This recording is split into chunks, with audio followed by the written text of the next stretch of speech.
watching a Fact TV presentation of the town of Swanzey.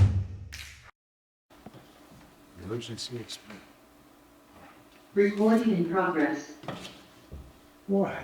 My gosh. Anyway, we'll open the meeting, selecting the meeting for November 1st.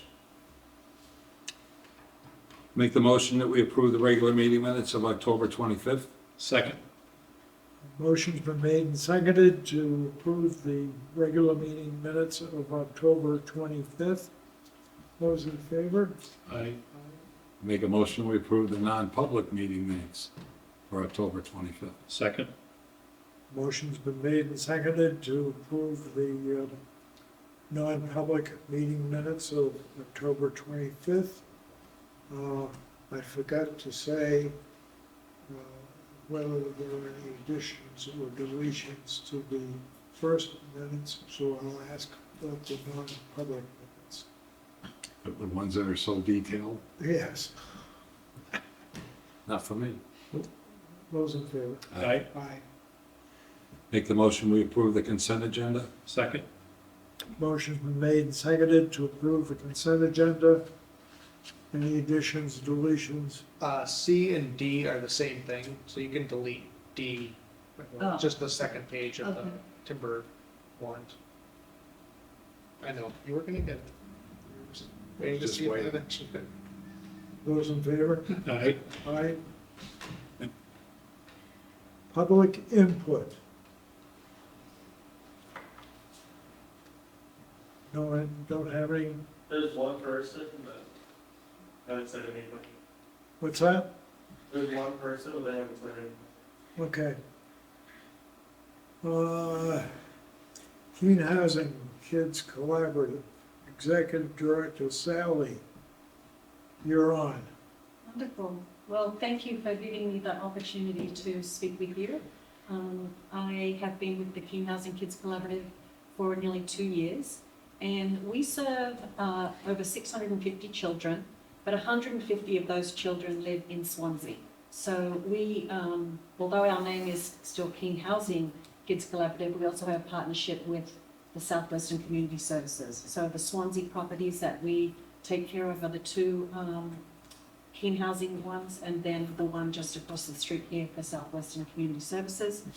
We serve children 0 to 17, but I've got a video that I thought might be just easy for it to hear our story. It's only 5 minutes or 6 minutes 38. If you would be willing to play that, that'd be great. The mission of the Keene Housing Kids Collaborative is to build a solid foundation for the children living in low-income families so that they can progress towards a successful adulthood. It's not about ability or intelligence, it's about equity and opportunity. And we want to help these children that may not have that same opportunity. We want them to be able to develop into their full potential as they move towards adulthood and become engaged parts of our community.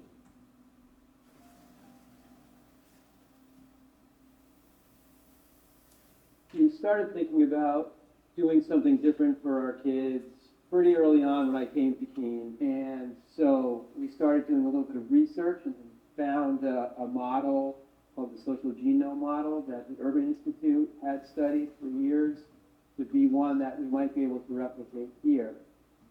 So we thought a good way to make that happen was, rather than continue to have programming for our kids that we run, the Housing Authority runs, that we would instead help create an independent 501c3 nonprofit that would be solely focused on making those things happen for our kids.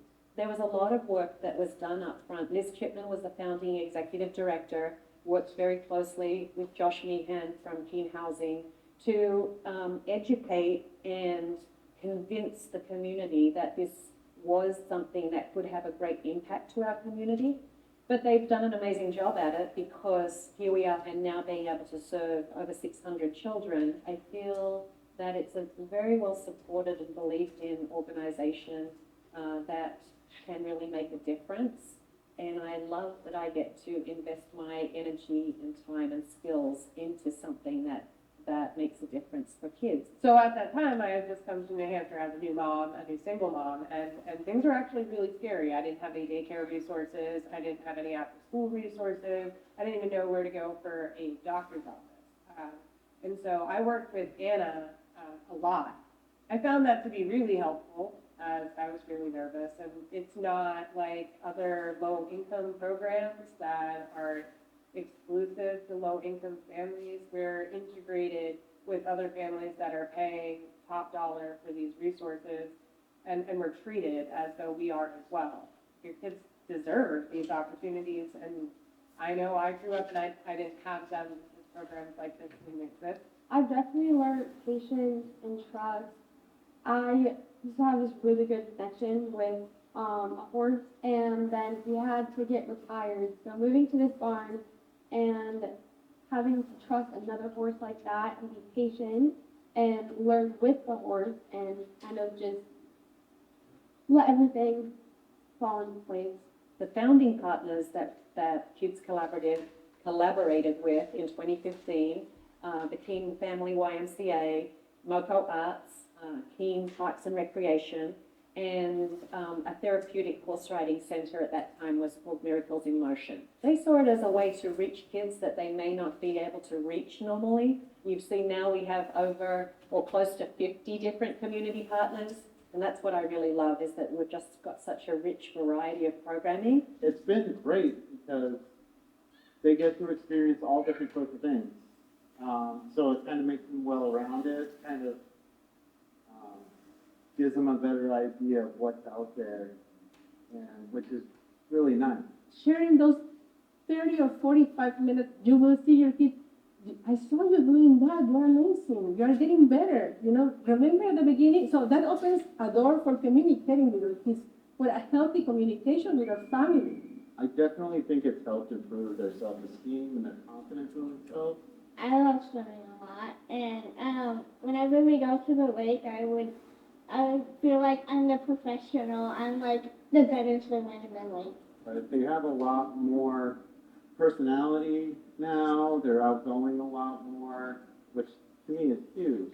When we joined Kids Collaborative program, he was going full-time to school and I was working full-time. So it was kind of hard to find that balance.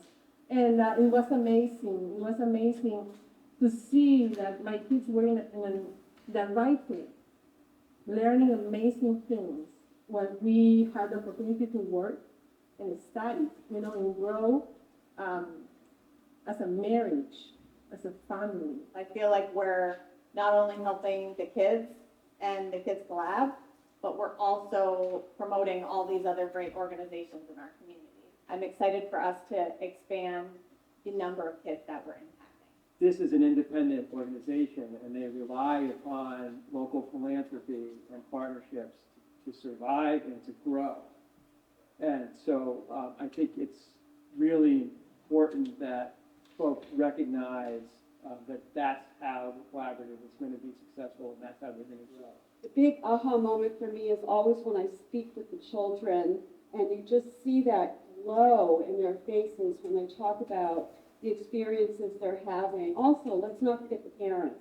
The joy that the parents get out of seeing their children thriving. I don't know of another agency right now that can do so much for children, and we have proof that everything that we're doing actually works.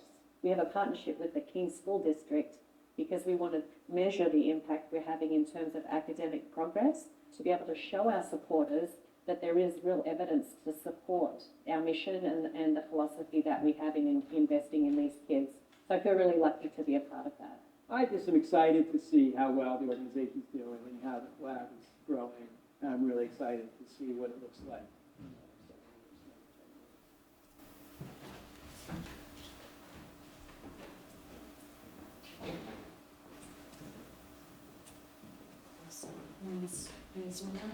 So the basic issue that we're addressing is research states that 65% of kids that Okay, so 3 rounds are, there's a discovery round, which in my low-income opinion is less households, than 2 they million. stay So in if you're like, adulthood. Actually, not that one. We'll just skip that one and we'll do the third one. So what we're trying to do is give our kids the opportunity to use the skills that they learn in these programmings to help them in the classroom and then ultimately attain upward social mobility and reach middle class and above. So Josh mentioned the Brookings Institution has done a study that talks about these kids or people from birth to adulthood meeting certain benchmarks throughout life, so that those benchmarks are being ready to learn when they're entering kindergarten, being at reading for third grade level. They are graduating from high school with a C+ GPA, and they're not getting into trouble with the law, and they are not becoming a parent before they graduate high school. So they're the benchmarks that we're trying to reach. The study was done with thousands of families over 30 years, and it shows that if people meet those benchmarks, they have a much better chance of attaining that upward social mobility. So this next video will just show you again some research that's done about how low-income kids can be affected by not having the opportunities that more affluent households do. Let's look at two children, one from a middle-income family, the other from one of the millions of low families. As the two kids head off to kindergarten, look what happens. The middle-income child starts out with a 6-month lead. The low-income child is already falling behind because of a lack of access to early reading and preschool education. During their year in kindergarten, in the same school and classroom, the two children will learn at about the same rate, so we'll move them both forward 9 months. But look what happens in that first summer between kindergarten and first grade. Our middle-income child moves ahead about a month in reading because learning of one kind or another continues over the summer.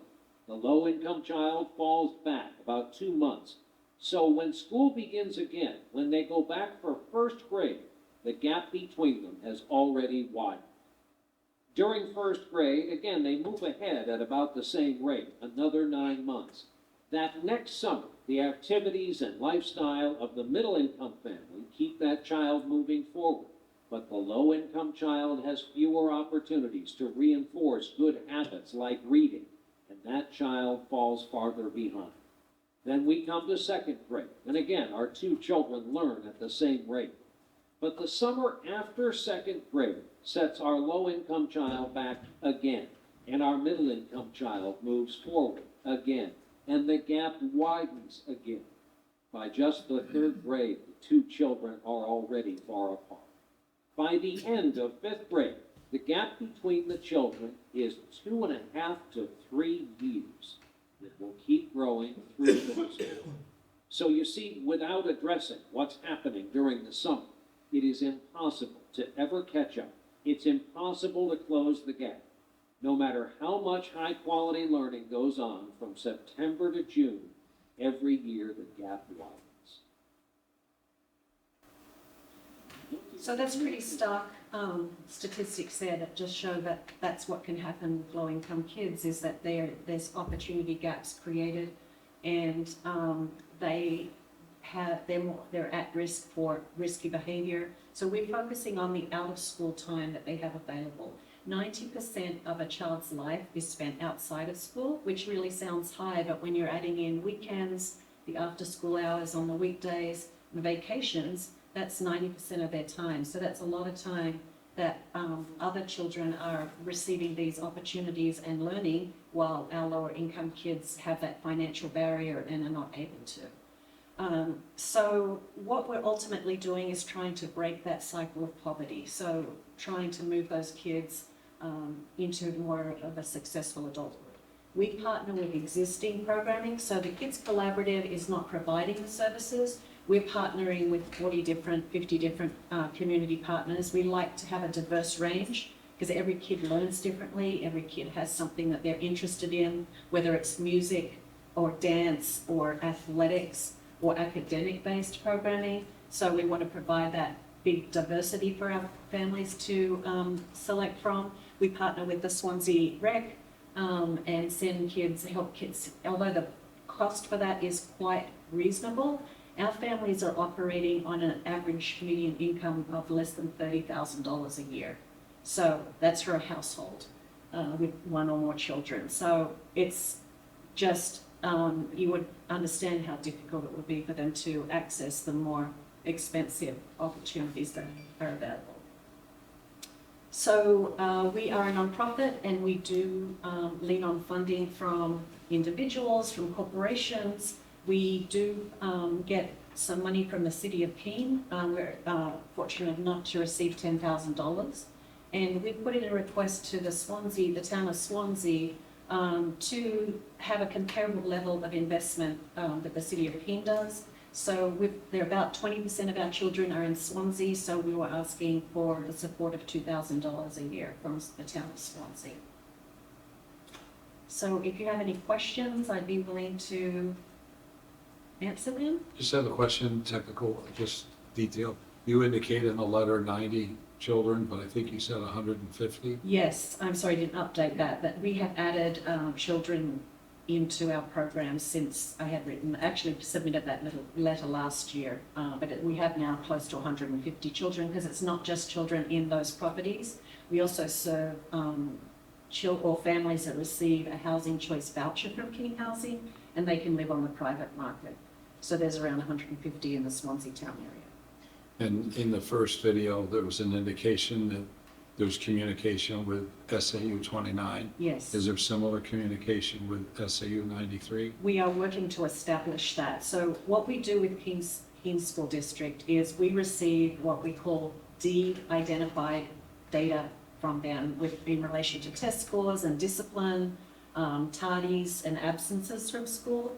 So we are comparing cohorts of children. So we're comparing children that are on free and reduced lunch that are not in the Kids Collab or eligible for services through the Kids Collab.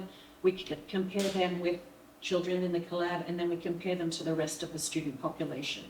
And it's a longitudinal study that we're running through Keene State College, and it will take us 7 to 10 years to establish that evidence that we are closing that academic achievement gap.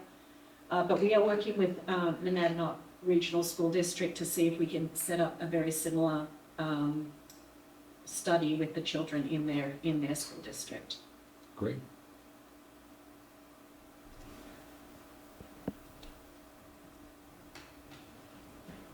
More questions? Yeah. I think we have closer to a quarter of the students, so I would make the motion that we grant your request, but for $2,500 as opposed to $2,000. Thank you. Yeah, we get for that. What do we get for that? I can leave you, this is a handout that actually does connect. What we do is evidence-based because of the study that was done through Brookings Institution, and we are measuring our impact with the study through the school. So one of our things that we say is we're not just doing nice things for kids that can't afford it. We're doing something that does make a difference, and it is a real investment into the kids in your community. So I can leave this with you, Michael, and share that around. Thank you. But thank you for including me on the agenda. I appreciate that, and thank you for your support. Thank you for what you do. Good. Thank you.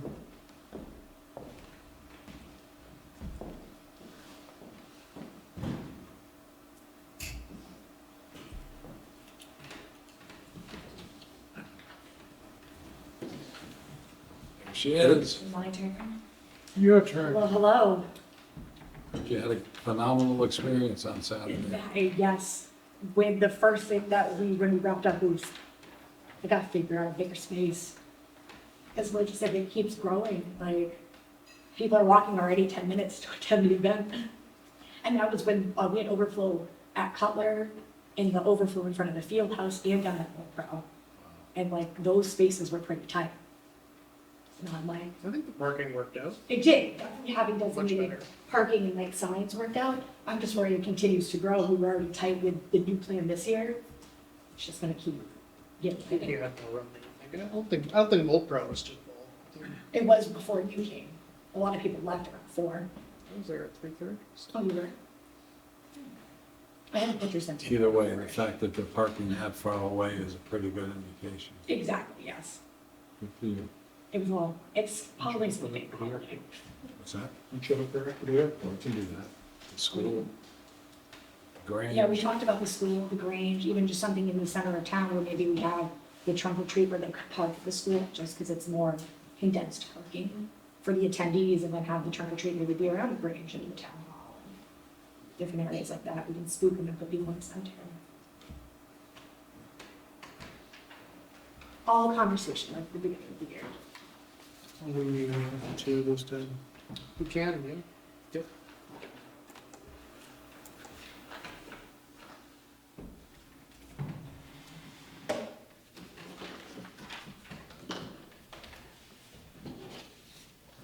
We need to try to fold it up on camera.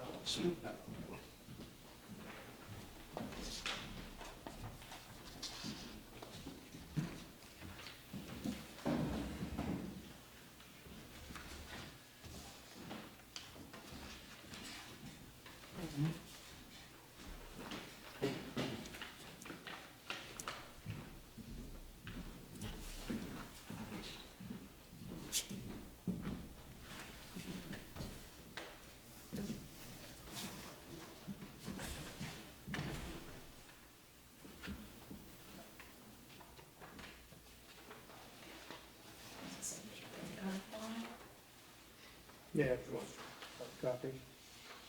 As a program on this, like some of this is. So it starts a little bit on page 4, and mostly is page 5. And we also have the revolving fund, which is on page 7. So that's just kind of to show where some expenses are posted.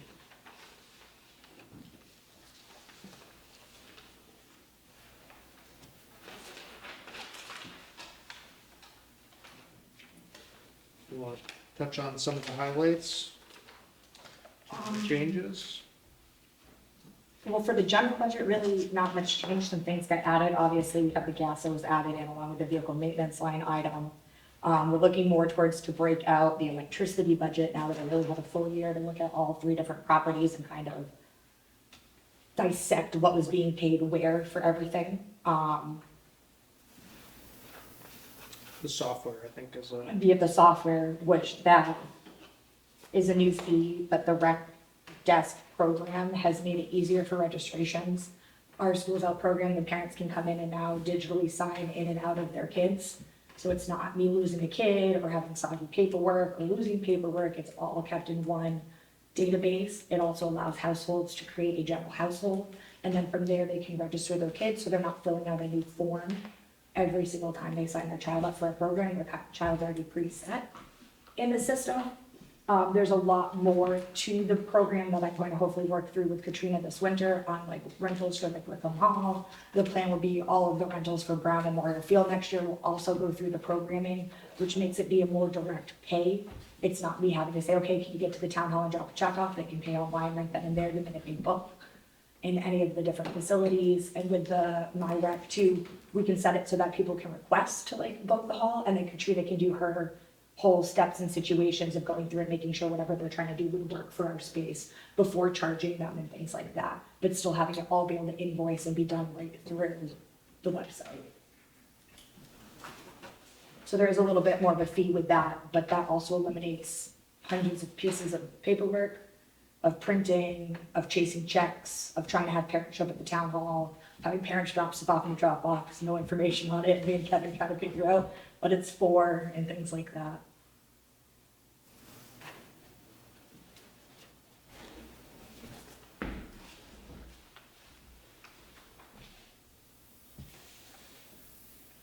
And then bring the revolving fund. The plan is to keep pretty much everything that we've done this past year.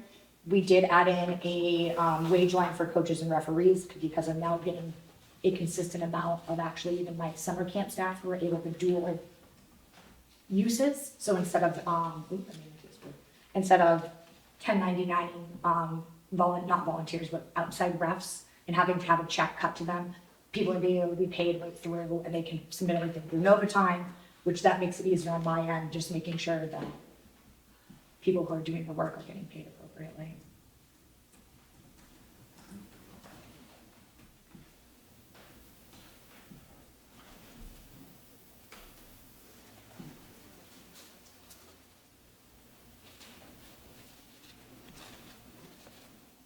Oh, and yes, we did add a line for the Schools Out program as well for expenses in there, just so I can see the difference between what we're spending for Schools Out for revenue and expenses versus what summer camp is.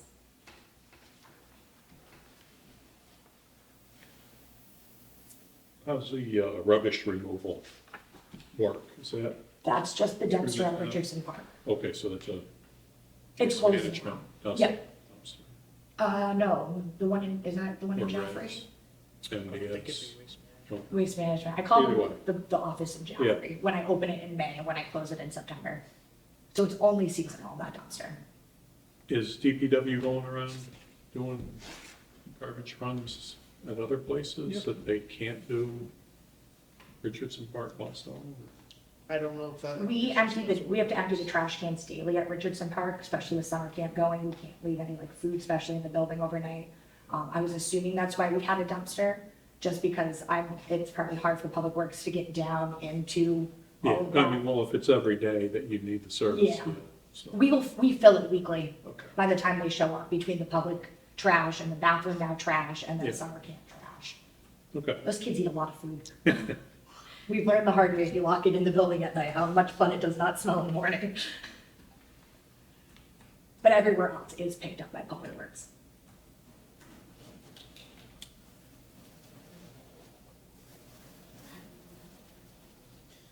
Ashlee, the cell phones, Yes. it looks like you were basically at your request line as of September, if I'm reading this right. We have to look at, I think we have a couple extras maybe on the account. I was going over some of it with Ashlee yesterday, but, so I think we might have at least one extra going on there. Eventually, so. Probably Lisa, because me and her hashed it out in January last year when I first came in and said, why is this so high? And she showed me it all on how everything was broken up. So I'm paying for the AEDs. Well, I'm just asking because as of September, you'd already Max. spent what you're asking for next year. Oh. That's a very valid argument. I also potentially could have put that number in before the September numbers without really thinking it was going to continue to, well, even then, yeah, continue to increase that much. The same question goes with IT support. Because at the end of September, you were basically at what you're requesting. Is it ongoing support after September? It's just a one, she gets basically two bills, one for the rec desk and one for her share of Twin So Bridges. we're they'll done get with that one of this year. those. Right, rec desk is. Yep. And then the professional development? What does that entail?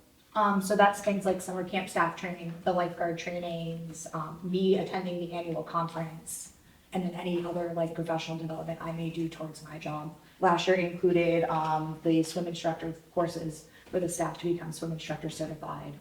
It's a lot of pretty much just a training for camp and preparing staff to be qualified. So it's worthwhile. Yeah, CPR, first aid. So most of it's spent? Yes. By Oh yeah, September. all of it's done by September.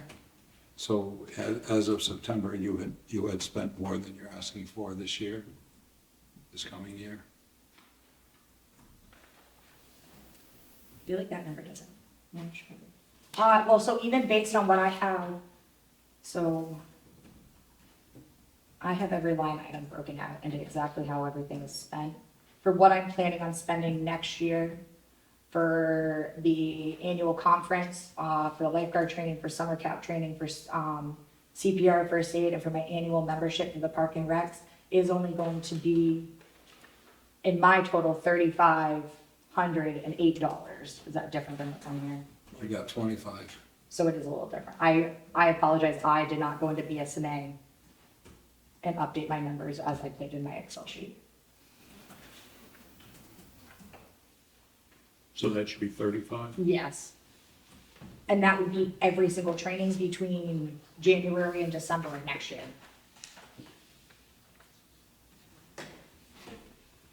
And that's to say I budgeted for 5 lifeguard trainings. If I get all my lifeguards from that, I may not have to do all 5. Same thing with CPR and first aid. That varies if we're hiring staff that are already coming with those certifications and things like that. Do you open those types of training to the public for additional revenue? I don't, because we don't offer the training. We outsource that to like the YMCA, or we've had staff go. We did the YMCA last year. Where did we do it before? Is it Wendy or is that? It was Wendy one year, but we also went somewhere else, I thought. We may have only done it up one. With the county?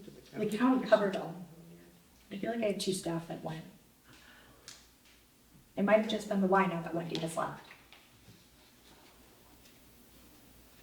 But they also do give us a discount, and they also provided on-site waterfront training specifically for our location. So they came this summer and trained staff to do like underwater rescues at the beach, how you scan the ground if you were not having a head count appropriate and things like that. So they got that lakefront aspect of it, and not just that like poolside lifeguard training as well. Trying to keep them as trained and as prepared as we can. Because they go to the pool, and the pool's fine and dandy, but then they get to the lake, and it's a whole different viewing situation. Our glare is different, the sun moves, there's wind. Sure. Yeah, so we really are trying to get sure that everybody that's watching these kids in the water are as trained as possible. It would be mine that's gonna drown anyway, so. He thinks he can swim. He will then. He will, he's very determined. He's either gonna swim or he's gonna learn. Are there any other programs you want to implement? I would love to bring in a babysitter training course next year, and what that would be is I would become certified in teaching children how to become babysitter certified. It's kind of very similar to the Red Cross course. It would actually be through the Red Cross, that's where I found it, because we partnered with them for all of our lifeguard training. That then could also bring in additional revenue and really target those 12, 13, 14-year-olds that may be too young to go to work at Market Basket or something like that. May have a younger sibling and mom and dad wants them to be CPR trained and just the basics and stuff like that. I took the class as a very young child way back when, and I've seen it being used in other areas, but we don't have anybody currently in our area doing the class. So I think it'd be a great thing to hit. I thought it would be a great thing to be able to do with the CITs during the summer, have them have another implement for their summer camp trainings, and that too, that we could charge an additional revenue and say, we do a 4-hour class on a Saturday at Wickham Hall, or you could do it at summer camp on a Saturday, and when the weather gets nice. And those you charge, I think, anywhere between like $100 and $150 per person with 10s. And you can take up to 8 for one instructor. I think it'd be great. We don't do anything right now to really target those pre-teen or even teens technically within just our organization. Are there any other programs you're looking at? I'm looking to expand our town-wide yard sale so that we can also do it twice a year, once in May, once in August, bring in vendor space at Brown Memorial Field, where we would stake out like we do at Old Home Days. They're little 10 by 10 or 12 by 12 square. They would pay potentially $25, and this would open our town-wide yard sale up to residents who don't live, or non-residents who would be interested in participating, because I don't put their addresses outside of Swanzey on the map, but that they could come and rent a space, and then still be able to have people, kind of like a flea market almost set up during this when people are only going to be out about in the town. Was something new I was looking to do this coming year as well. We're really revamping swim lessons now that I have 2 instructors certified, and those are going to start as soon as June rolls around, not when summer camp starts this year. The school schedule is kind of pushed back a little different this year, so we're kind of starting camp potentially a little bit later than we normally would. So I'm going to try to target a public lesson for those little guys in the June timeframe before everybody kind of starts coming down to the beach, which is in a group that we hit last year for swim lessons. And then, what was the other one?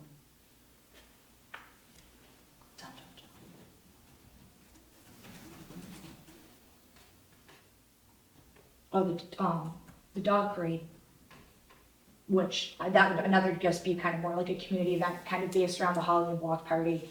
Michael has really cute dogs that get dressed up every year. I followed the Peterborough Recs Department did a big dog walk, and they do it down their main street, and they parade them all around, and it's a big hit in their town. We had a ton of dogs here in costume this year. Obviously, it would definitely be something separate than the Halloween block party. I have 2 dogs that are great with other dogs, not great with a bunch of people type of thing. So I think that would be something fun where maybe we parade them around Main Street or somewhere on a different day and have another little event for the animals. We don't do anything for the doggos. Bet you we could get some really fun llamas. We had a pony here this year at the Halloween I block believe it party. was a unicorn. Oh, yes, it was a unicorn. I told Noah later that the unicorn took its horn off. She goes, it's because it has to be in disguise, Mom. Absolutely, kiddo. How about adult programming? I would love, Say senior. yes, and I've chatted with the Grange on different things that we can offer there. We've talked about kind of trying to expand their coffee talks. We've talked about kind of bringing in potential like a cribbage or like a card evening or day during their tea times. I would love to work towards something where we do a bingo. I think bingo would be a great ploy. There's a lot of areas right now that are doing it, but you're not going to want to see. Personally, I wouldn't even want to go sit at one of the bars that are doing the bingo nights and play bingo. I'd love to play bingo, but not in that environment. If we could provide an environment that's separate than something like that. And then we're working towards that Brown Memorial reconstruction project, hopefully, and that I would love to see pickleball courts. I know that's a big ticket item right down the road for everybody, and really try to bring more of that in. I'm working with the YMCA on trying to get back the fitness programs throughout the winter as well. We did have a pretty good group of people that were coming for a strength and wellness class that we were doing here, but the instructor then had some issues, and they're still working on just classes at the Y right now. And once they get back to be able to outsource them, I'd love to get them back in here. If not, I'd love to try to find somebody just in general in the community that can do something in here during like January, February, and March. And even at that point, we would be able to potentially offer a fee if it's not a partnership through somebody who's offering a membership. How about paint nights or movie nights? I know you've tried movie nights before. Well, we did the Valentine's Day dance last year, which we plan on doing again this year. Families loved that. I haven't tried movie nights just because there's a copyright fee that goes with it. We've talked with the Mount Caesar Union Library about using their subscription program that they have to be able to get it, because sometimes to rent some of these newer movies, it's $300-400 to be able to show it and promote that you're doing it, because you can't copyright infringement and all of that. But then obviously they've currently closed and shut down, so they've kind of put a little bit of backseat. But we talked about kind of partnering. If we could get a screen that could be used by both of us, we could have some nights at the beach, we could have some nights at the I want to call it a church, thank you, the church or the library, and then we could do some here during the winter as well. But it would just be kind of working through that subscription fee and that copyright and things like that. Paint nights I love. I'm actually really good friends with Corinne, who's been doing a lot of them in the area. It's more difficult on my end at this moment in my life, though, to plan evening activities on a kind of consistent basis, just because both of my kids decided we're going to play sports every night of the week. So yeah, actually, I literally dropped my daughter off, and hopefully my husband remembers to pick her up. He will. But yes, so as I feel like my kids are gonna get older, things are gonna be able to become a little easier. They're still in that wonky like 5 to 7 age where I don't trust leaving my daughter for 20 minutes or a half hour after a practice to fend for herself, just because she doesn't make the best choices sometimes. Are you getting to the point where some assistant help would be beneficial? I really think it would be. I'm looking towards this year to bring in like a specific camp director as one of the wage lines for things that would kind of play me at camp, so I can be present and still be there, but have an opportunity to be able to get to email, to attend meetings that may not pertain to summer camp, and really continue to keep projects going. Because right now, where I'm at with that in particular, June hits, you don't see me till September. It's about near impossible unless you're coming out to the camp to see me, to kind of coordinate with me, just because of how things have been set up currently with the camp. I've really got a great group of staff this year, and most of them plan on coming back. And we're now coming into where I've had staff for almost 3 or 4 summers that are planning on returning. I really think having somebody as that direct person to play me at camp, and the staff will understand who that one person is, would be really beneficial for that. But with that too, looking at somebody that's able to help in the evenings for basketball and soccer and kickball, or even just be that additional part-time person that I can guarantee to be here for the schools out programs and things like that. I always make myself available for the schools out programs, but it's hard when you get some of the teenagers that they're gonna show up for that one day and they didn't show up. So if I could have somebody. Is that in here? It is laid out within the programs themselves on how they like to go with them down the line. Just in the wages and the budget and stuff like that, that is all in here, breaking out these additional things. It'd be working towards like job descriptions and stuff like that, to make sure the HR end is all tied in. But yeah, with that, the biggest issue I'm noticing right now is I've got good part-time staff that are floating around, but they're so spotty on when I need them that I'd had 2 days in October I needed staff, I have 1 day in November that we're gonna need staff. And it's hard for some of those younger ones, or even the ones that are about to get out of college or are going into college. They're like, I want something more consistent. So it's hard for them to, they'll commit to the day and then the day shows up. The camp director position, that's, Yes. that wage is in here? Yes. Yep. And as I said, I have my beach staff all broken out. This is my wages. And where are you in the number of hours you're putting in per week? I'm working 40 hours right now. Not the plan going forward, I was gonna stick with. My plan is to now have every Thursday, will be at the town hall to make myself available in there right now. We discussed an office, I had talked with Michael. Looking at a budget perspective to come up with the money that what the rent was going to cost, it made me feel bad just because I felt like we could spend it better. And I had worked on with my husband creating a space in my basement that I can utilize as an office. We're looking at it would be potentially less than $2,000 to get a desk into that space and like a storage filing system and stuff like that. And then I would still be able to have that 1 day where I'm going to the town hall, make myself available for comments, questions, town hall employees to be able to talk with me and things like that. And then be able to, instead of spend that money on rent, be able to put money towards like Keene housing and things like that, and really working on trying to increase the programs.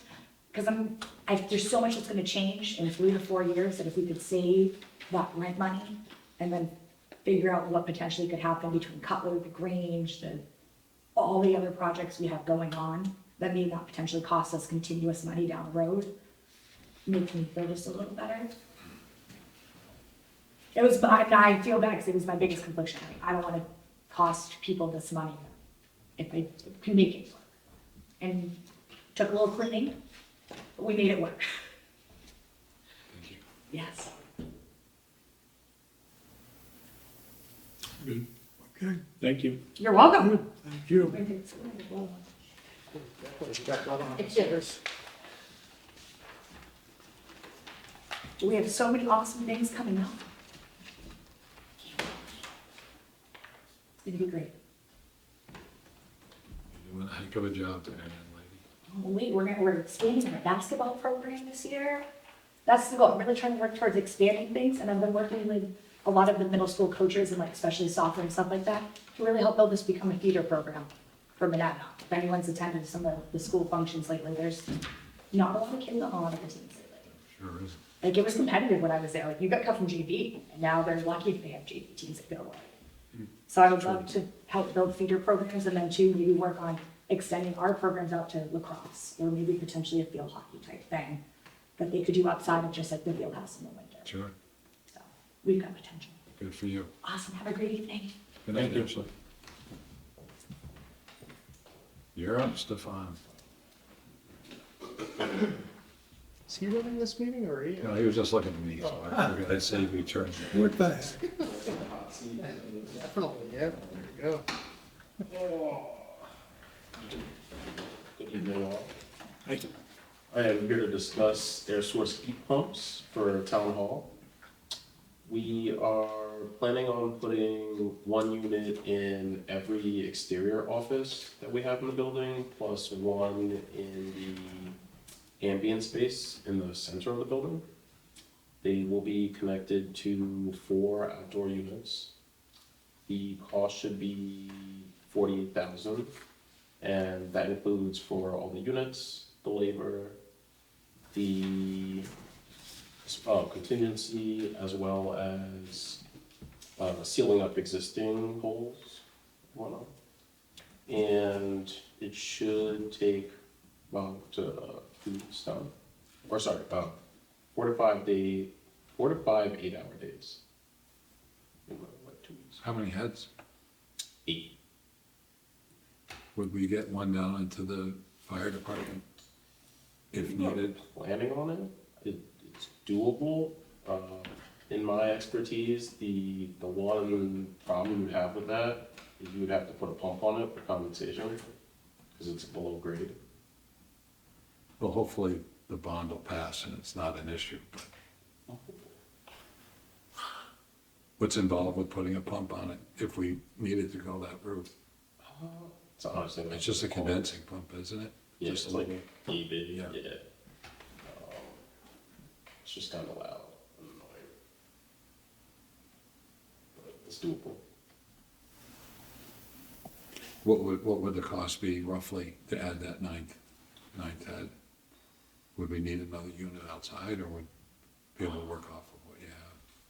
You would most likely need another unit outside, because you can oversize the load on these units by like 30%, depending on what condenser it is, but I don't wholly recommend that in like a commercial capacity. And I also don't necessarily recommend putting a unit in our room, because it's the basement and It's gonna end up being office space. I would add another door then. Well, I mean, it's probably gonna have a stairwell, Oh, maybe an elevator. So, right? Oh. I mean, then yeah. we can't get wider, we can only go up or down, as the case may be, so. Yeah, then I would support the unit down there. And this would be with the northeast climate out of Brookline, New Hampshire. And this would be heating and cooling? Correct.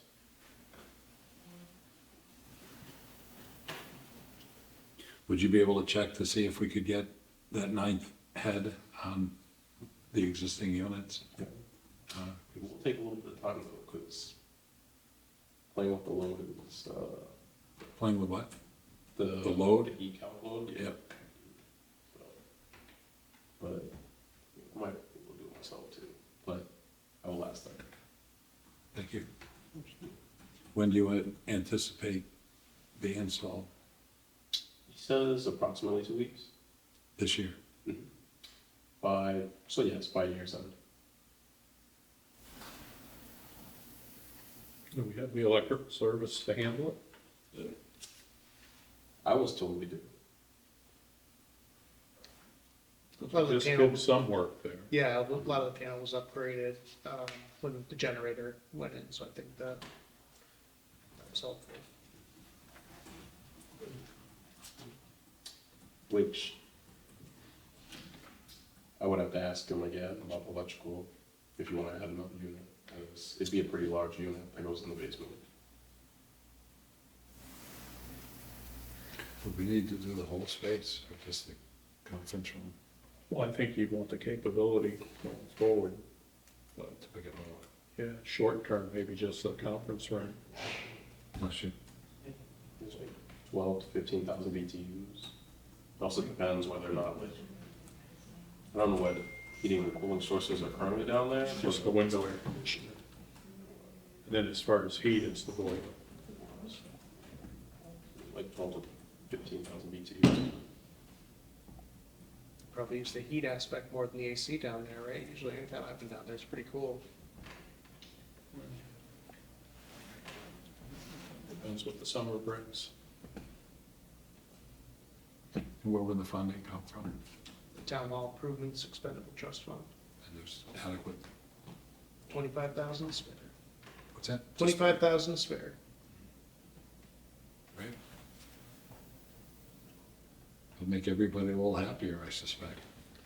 Think so, yeah, especially with some of our heating zones. I think the heating, especially in these months, will be helpful. You know, the town clerk has to crank up their heat to get Kevin warmed up on the other side because they're on the same zone, but one side's getting hit by the sun and the other side's not. So I think it's gonna pay for itself between not having to lug around the portable ACs and installing those and storing them, and then being able to a little bit better control so we're not overheating for some people or having other people be cold and wearing their gloves while they're at their keyboards. So I think it'll be much appreciated.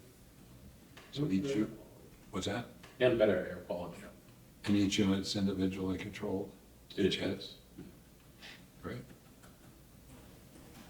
Long time overdue. Just had to get the right expert on board. Good. motion. Well, we don't know what it's gonna be yet. Oh, you don't want to approve this part? Why not just do it all at once? I don't know if that impacts his schedule, if he was trying to start in a couple weeks, I don't know. Would you be able to get back the other info for next week, or? Is it something, could that last head be added after the fact if the bond doesn't pass? Yes. Actually, yes, and pardon me. It would be a one-to-one, which would work efficiently and would be good because if any of the other condensers goes down, it's independent and it's still running. So yeah, it could be added later. Okay. I'll make the motion then for up to 48,000. Is that Without the additional. without the additional? Right. So, And then come back what that additional would be, obviously, yeah. Thank you. Second? Okay, the motion's been made and seconded. Additional comments? Hearing none? I think I've said enough. Aye. Good job, Stephon. guys have any more questions? You know where I sit during the day. Good. Thank you, Stephon. We need to talk to somebody about getting that phone put at your desk. I don't know who we need to talk to, but we need to have that conversation. Actually, we did talk to, Alan? yeah, Alan. We did talk to him. He said he would get back to us. But it should be doable. Good. Just make your life a lot Need easier. another junction box there. So. Just have Michael field your calls. You know, if you get a call. We just leave a voicemail. He gets back to once a week or so. Thank you, guys. Thanks, Thank you. Stephon. Thank you. I said aye on your motion. What time? I don't know what the rest of you did. Sorry. Okay, so let's do this. We don't know what the chairman said. What's that? We know we had 2 yeses on the motion. We're not sure about the third, but Only two. He's going 3. Okay. Good night.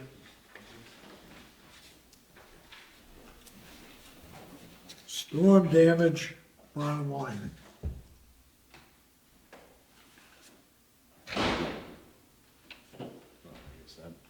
Well, if he's gone. With a flourish. Okay, Michael? I think Bill's reading.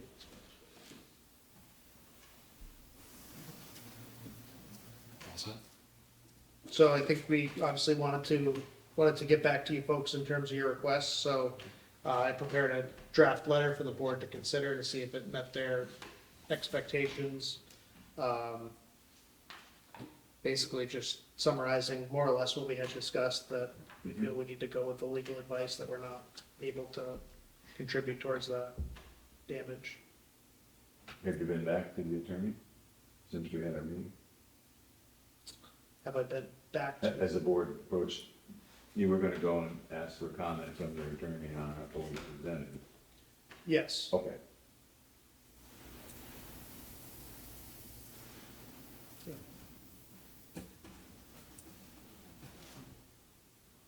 We don't like it any more than you do. So what did he say, I guess, is what I'm saying? Oh, sorry, yeah, that, still does not feel it's an expense that the town can pay towards a class 6 or private road.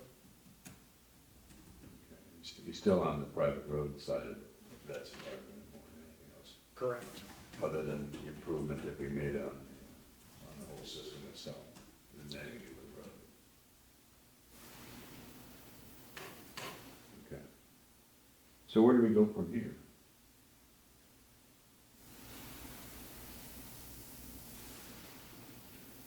I don't know, I'm not, Yeah. you know, We're kind of waiting for a little more information. But I guess we would ask that maybe we have a chance to come back and present some more information in front of the board when we get it. It's wide open door. Yeah, well, I thought, I didn't know if this was the end or if we could, you know, we could address it again, I guess is what I'm saying. Yeah, I think if new information came to light, absolutely. We just didn't want to, leave you without a response, maybe. Yeah. So I guess we'd probably like to see whatever you develop as far as a draft. I suppose you'll send it along to us. Yes. Okay. Yep. All right. And is your mailing address Brown Lane, or is it, because I saw in our, It's 2 Brown. that is your address? Okay, I just didn't know if you were receiving mail there, so I just. Yeah, we are finally. We've got a while to get transferred over. You might want to let well, I'll talk to you separately, but you might want to let the tax collector know, because I think we still show the Keene address. That's fine. Okay, you've got it there too? Yeah, that's fine. I think it we could forward it. Okay. Okay, well, we'll wait to see the draft. But it's too bad we couldn't come to some kind of. I think we agree with that. Yeah. So just as I guess, not an off-the-record comment, but just a comment, so. You are on the record. I know I am. That's That's right why behind it. I know. I just wanted to rephrase this. So, we did make the request for a disaster declaration, is that right? Yes, that's correct. Not an emergency, but a full disaster. Okay. And we got an acknowledgement of that and the acceptance of that declaration? Yes. Okay. That's my understanding. And that's all FEMA? Correct. Okay. Okay. We did that, Swanzey? Well, we requested it to the state requested. Yeah, it the to governor, government. remember I read the election, this letter, the governor made the request, I guess, to the president, just, to declare it as a disaster area, and I know they had to do it in 30 days of the event. And I thought I heard it was accepted as a disaster, and therefore some funds would be available. Okay. That's our understanding, yeah, it's a long process. Oh, I know. So, yeah. Does that come to you and us, or just directly from FEMA to us if there is any funds? I believe FEMA would only be for the government expenses, at least based on the type of declaration. I think there are some where it can go to private individuals, but I believe it just comes based on town infrastructure damage. Okay. Well, we'll keep trying. Thank you for your time. Sure. Appreciate you coming in. Hey, no problems.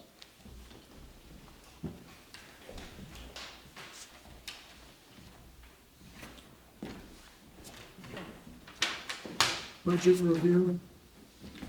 So we have a few other kind of more miscellaneous budgets in here, so I don't burden you with all of them at the end. So if you want to go through some of those now, get a chance to peruse them, or if you want to go on to the tax rate, whatever the board's pleasure is. I just didn't want to dump a bunch of them on you at the end. They're largely uncontroversial.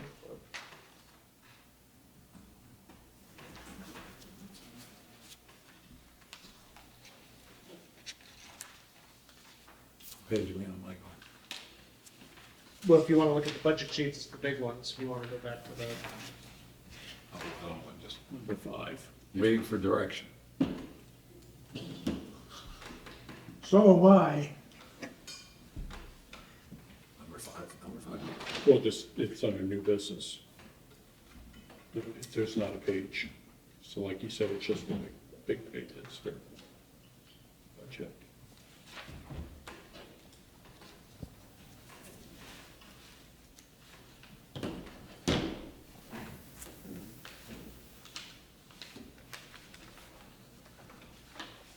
it's just a smaller version of it. So, Yeah.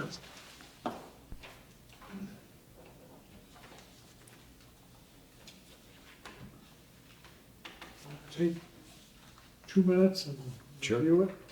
Absolutely. What are we looking at, Michael? So first on page 1 is executive. The main substantive change worth noting is that next spring Edna is planning to retire. As you know, she's split right now between human services and human resources. So the human resources part is posted to executive budget. The human services is to the general assistance budget. she's graciously agreed to continue doing the general assistance portion of her job part-time.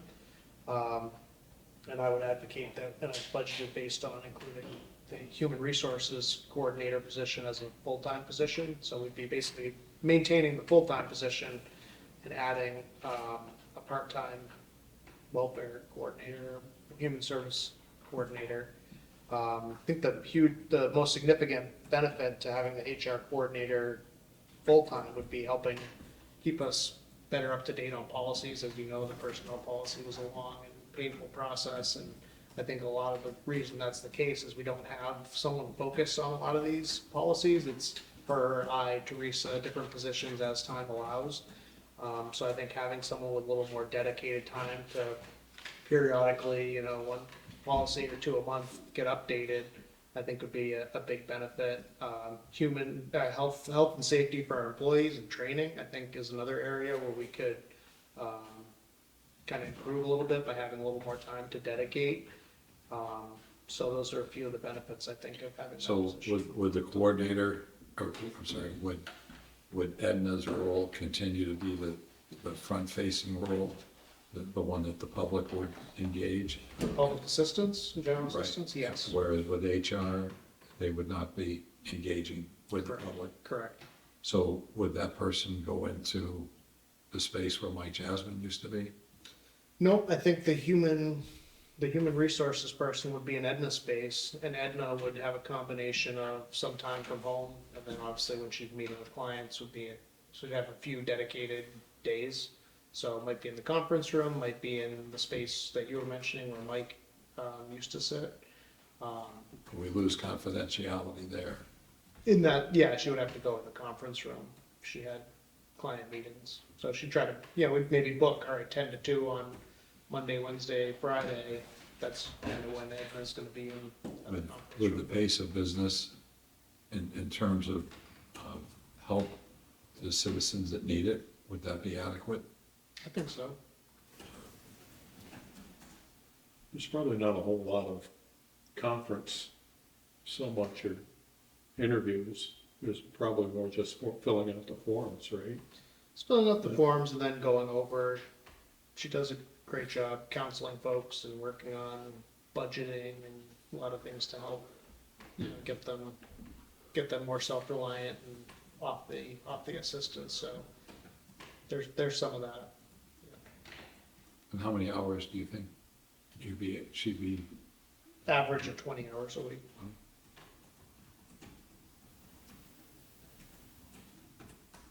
I just would want to make sure that we're maintaining confidentiality and that we're available. I don't, so far I've not been in that situation, but would want to make it as easy as possible. Comfortable, I guess is a better word. Right. Yeah, we'd always have to either have the back, someone would be backup. So Katrina's the backup right now, so I know she's just on vacation, so she was doing the backup. Maybe the new position would be the primary backup. So there'd always be someone to at least intake people, give them the paperwork. Usually someone comes in off the street, if they haven't been in the system before, they have to go and collect documents. So it's not usually I'm here, I walk in and I'm being served for an hour.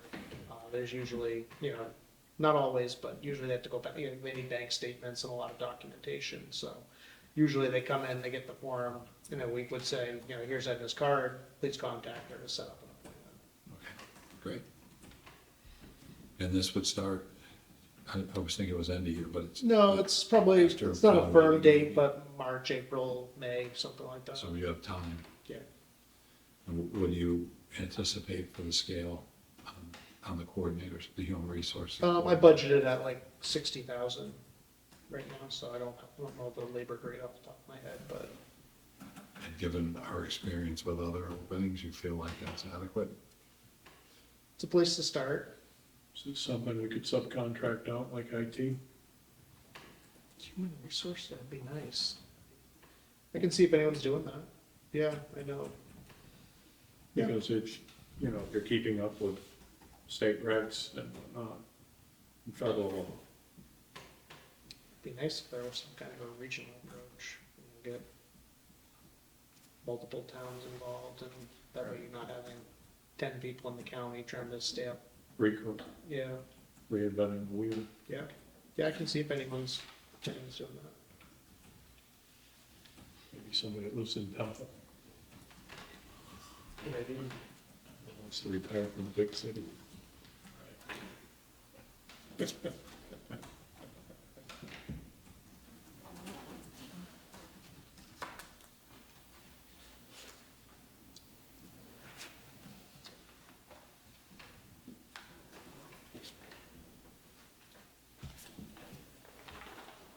Next one is financial assistance, so that, the financial administration, so that's tax and finance office, and those What page, man? total, starts at halfway down page 1. Yeah, that's, that budget's down $400, so.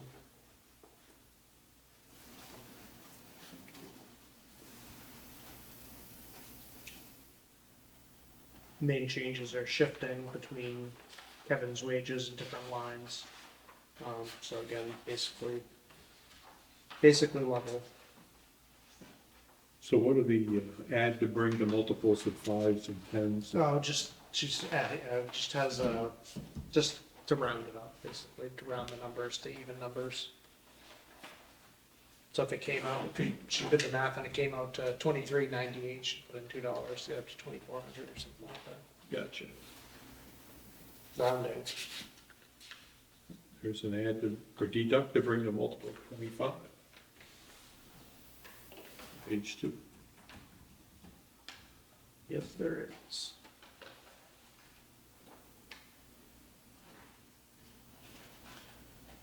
Do we need to keep the financial software at that number? I think so.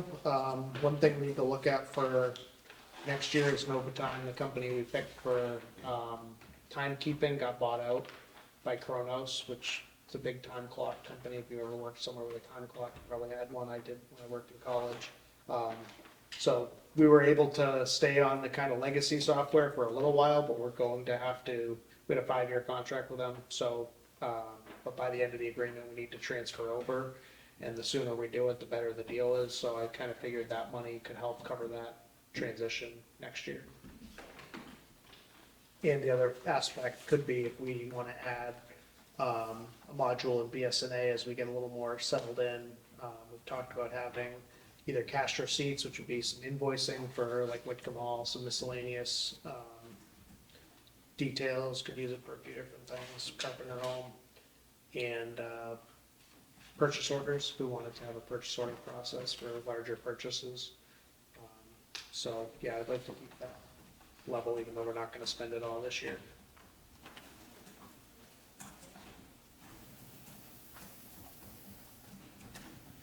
So is just out of curiosity, is the Novatime, which is shown in gray, is that 742?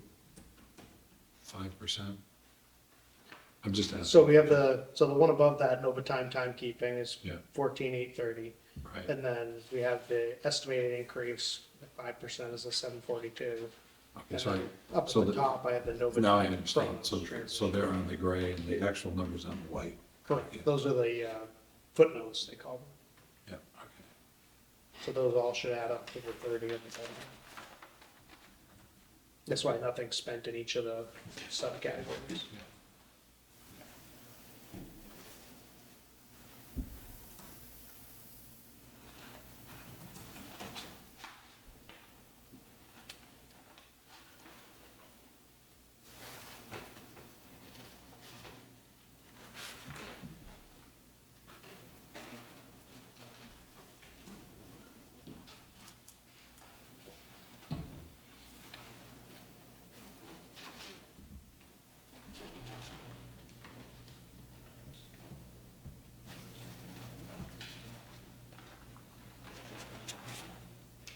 Seeing nothing else on finance, move on. The next one is is assessing. So a little bit of an increase projected here for contracted assessing. As you know, it's going to be a reval year. So Dave's definitely going to earn his keep next year. I'll have a little more info on that maybe next week. I don't know if all the info is public yet. But, I will info on that soon too, just about the contract assessing.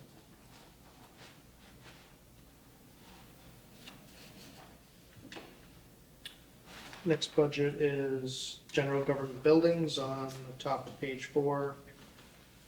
Sorry, which one is that? General government buildings. Okay. And between the savings and fuel and increases elsewhere, it looks like it.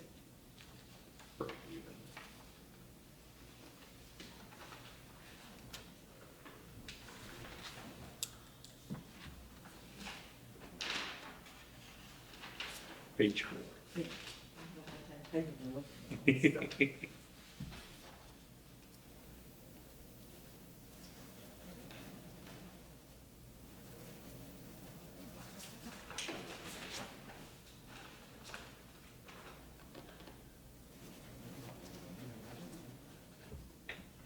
So Michael, with the assessor, I just got caught up, I'm getting mixed up with the gray and the white, sorry. I have to apologize. You think we'll end up on budget For this year? for this year? Yeah, we might have another bill or two, but I think we should be within the 17.5 or close to it. It's usually a front-loaded expense. Most of the expenses for the pickups in the spring. Then a little bit with the MS1, so we might have a couple bills for the MS1 work. Maybe a little bit near the end of the year for equalization, but I think we should come in close to budget.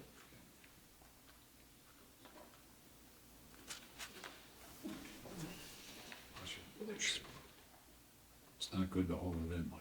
No? Carpenter Homes, its own revolving account. Yeah, it's its own, I think technically call it a special revenue fund, but yes, its own section.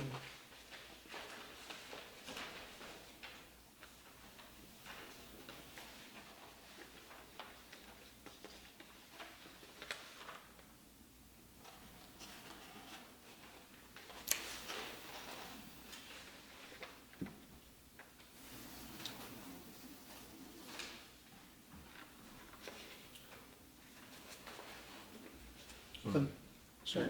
Just in the janitorial stuff, you feel comfortable basically holding even? It looks like you could potentially overspend if everything stays. I think we'll be close. I mean, we could bump it 500 if that would feel more comfortable, but I think it should be pretty close. Yeah.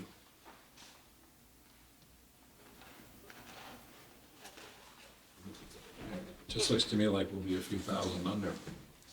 I mean, a few thousand over on line. I'm just looking at line 4194.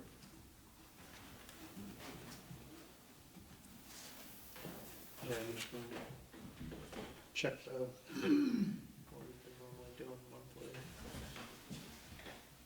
We're doing like, Coming into vacation months. I think we'll make it. It's like another 10% difference. So I'll go with you on that. Compare notes at the end. Not a huge dollar amount, but just pointing out under general government expenses, next one, GOE. Tax map revisions, I'm showing a little bit of an increase. That's because with our new tax maps and GIS, as you guys know, if you've been playing around in there, there are building sketches on there, and to maintain that, there is a cost associated with each building that gets put on. So to have those mapped, they told us to just expect a little bit of an increase, so I don't know if it's necessarily the right number, but I rounded up 2,000. So in that category, what drove the overage?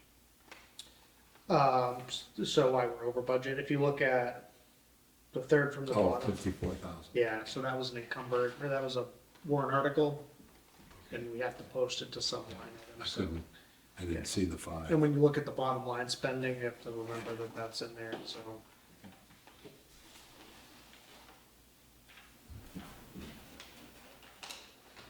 And then postage is probably one you're gonna ask me, do we have enough in there? We may or may not, but it's the way we account for postage. When we buy it, it gets hit to this line, and then when people use the meter, it gets subtracted out. So we might be a little bit over, but it's not as bad as it looks probably at the moment. Hopefully.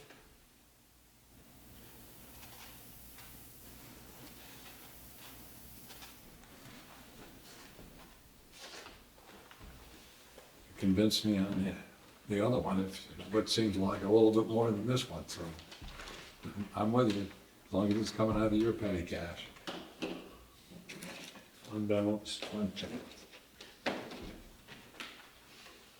Good transition.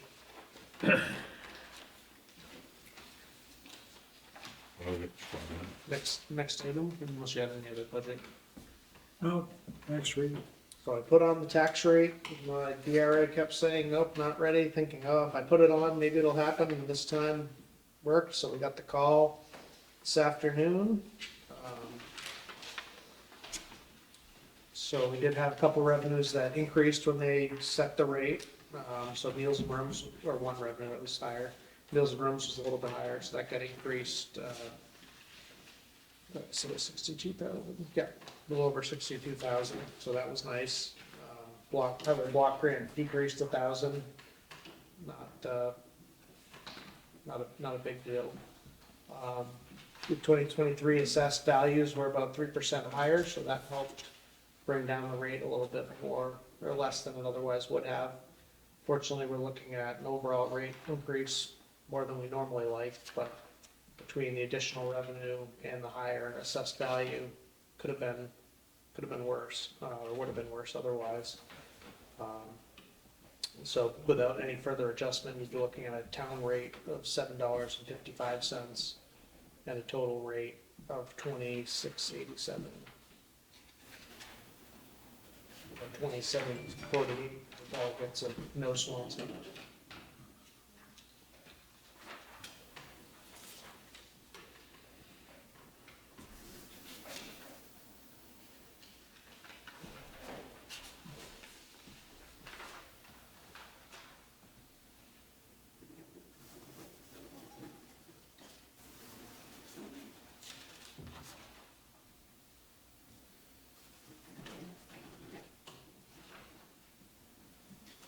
Next year will show a crash. The rate's gonna come down with the reading, that's for sure. Yeah, well, better.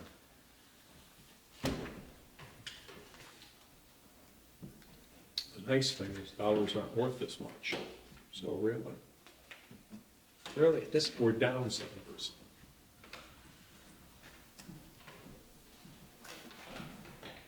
having your campaign sevens. It's only money.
So I forgot, I missed what you said, what do you recommend for retaining? That we go with the total rate of $26.87.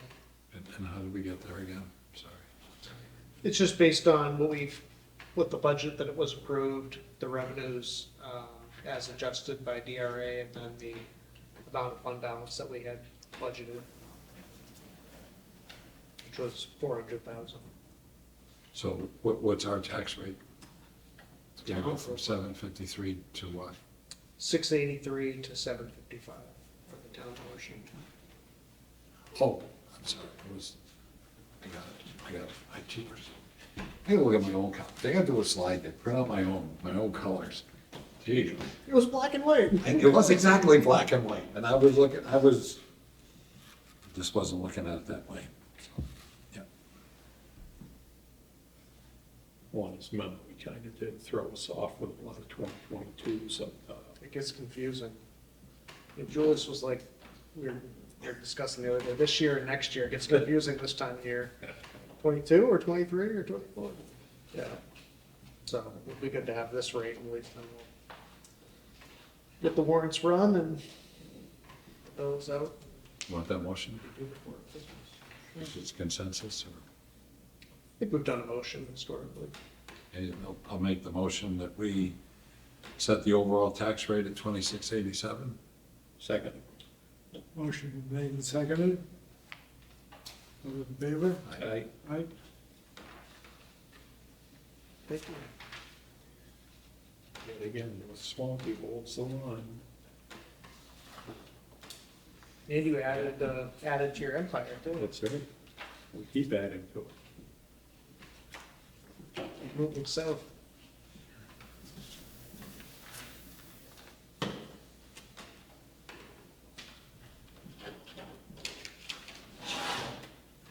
Yep.